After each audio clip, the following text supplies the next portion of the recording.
Have you ever imagined a world hidden right beneath your feet, a world where millions of people wake up every day without sunlight, without fresh air, and without the simple joys of life above ground?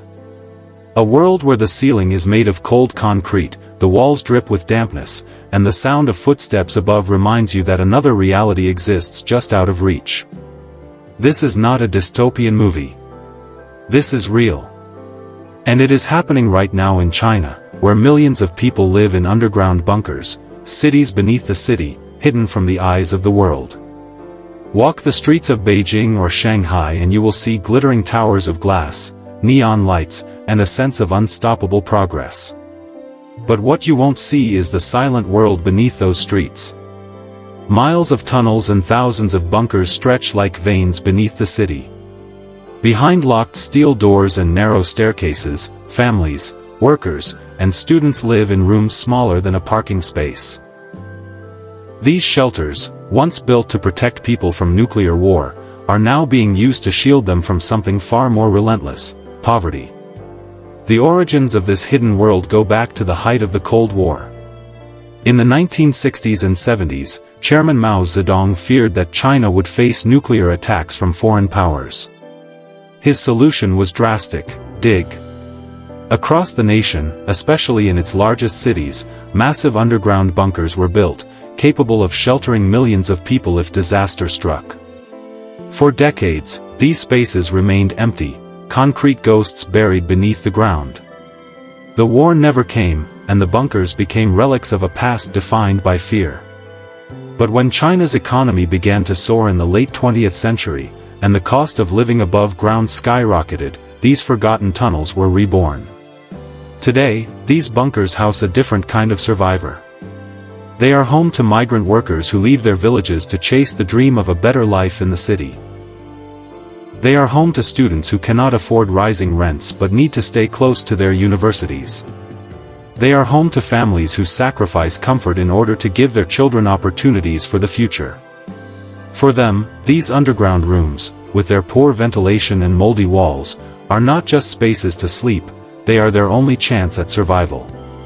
Step inside one of these rooms, and the reality is stark. The air is thick, sometimes carrying the smell of damp clothes, sweat, and cheap food. A single fluorescent bulb hums from the ceiling, casting a pale, sickly light over the room. There is often no window, no sense of day or night. A bed, a small table, maybe a shelf with a few personal belongings, that is all. The walls are rough, sometimes wet to the touch. When winter arrives, cold seeps through the concrete, chilling to the bone.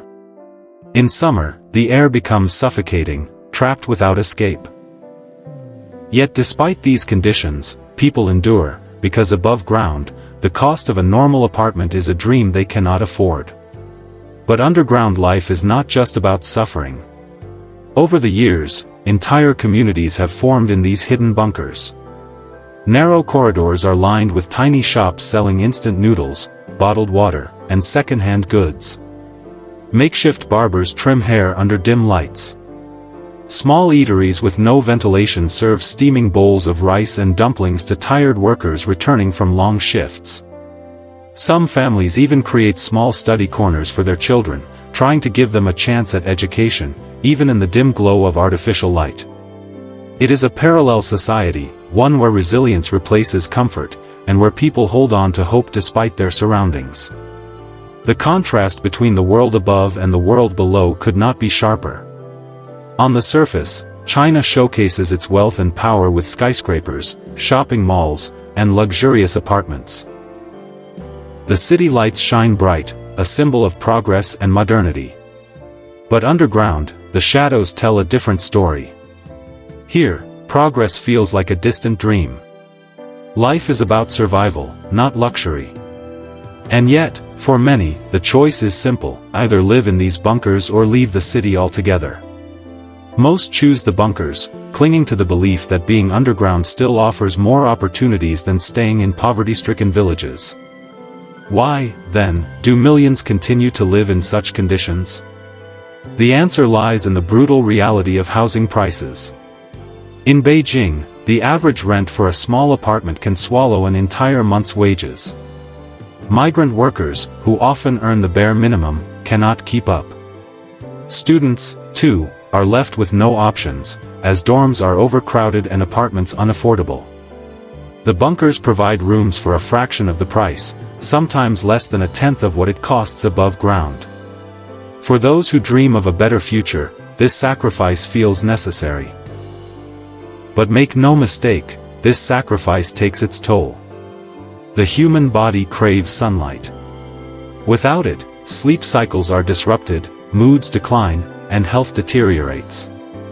Doctors warn of respiratory issues caused by poor ventilation and mold. Depression and anxiety are common among those living in constant darkness. For children growing up underground, the absence of play areas, fresh air, and natural light shapes their development in ways we may not fully understand.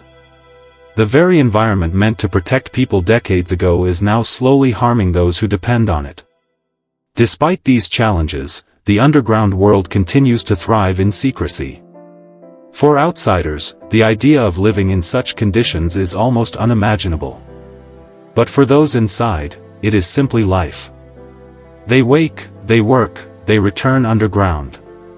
Dreams of the future push them forward. Some hope to save enough money to one day move above ground.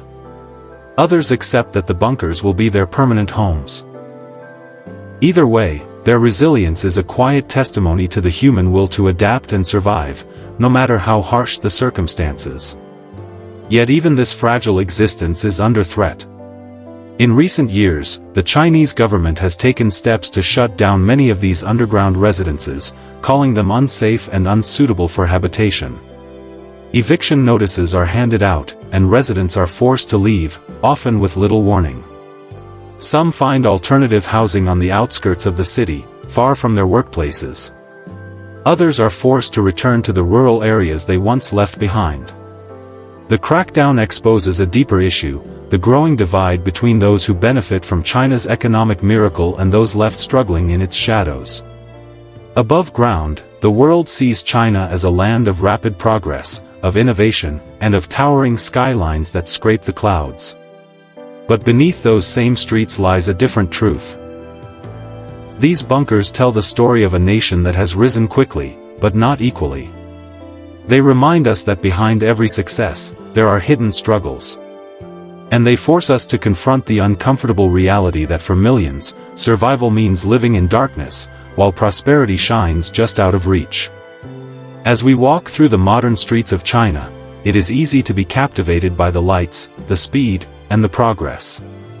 But remember, beneath your feet, there may be another world. A world where people live not by choice, but by necessity. A world born from fear of war, now sustained by the demands of survival. A world that reminds us that progress, no matter how bright, always casts a shadow. And perhaps the most haunting question of all is this: how many other hidden worlds exist beneath the cities we think we know? How many lives are being lived in silence, waiting for the light above? If you found this story eye-opening, don't forget to subscribe to our channel for more powerful documentaries that uncover the hidden realities of our world.